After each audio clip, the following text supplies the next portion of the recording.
Hello friends, आपण मानकु मो YouTube channel को स्वागत।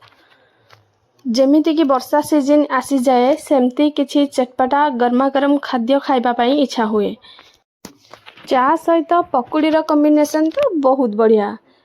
चलंतु बनेइबा आज स्वीटकॉर्न पकोड़ा। प्रथमे आमे गोटे बाउल रे 1.5 कप स्वीटकॉर्न नबा।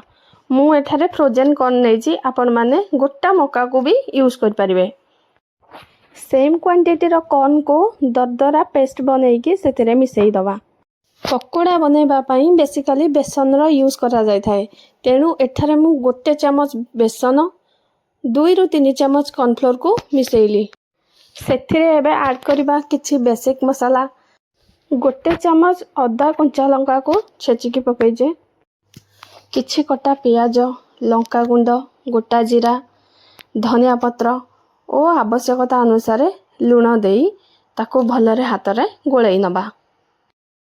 आपण माने जदि मो चैनल को सब्सक्राइब करि नहांती ताहले एबे सब्सक्राइब करि नियंतु।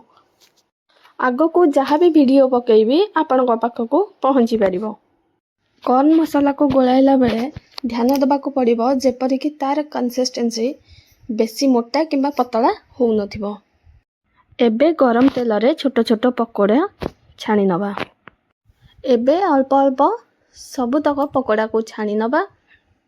एई मुनसुन रे कॉर्न पकोड़ा बनाई घरे एंजॉय करंतु।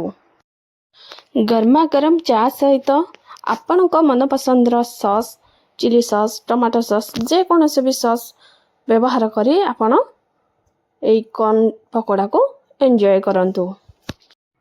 आपण मानकु जदि मो वीडियोटी भलो लागु थाए ताहले लाइक, शेयर एंड सब्सक्राइब निहाती करंतु।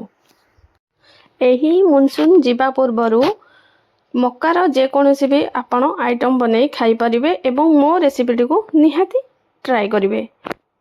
कॉर्न पकोड़ा किपरि लागेला कमेंट सेक्शन रे निहाती जणैबे। रहुजी, बाय बाय।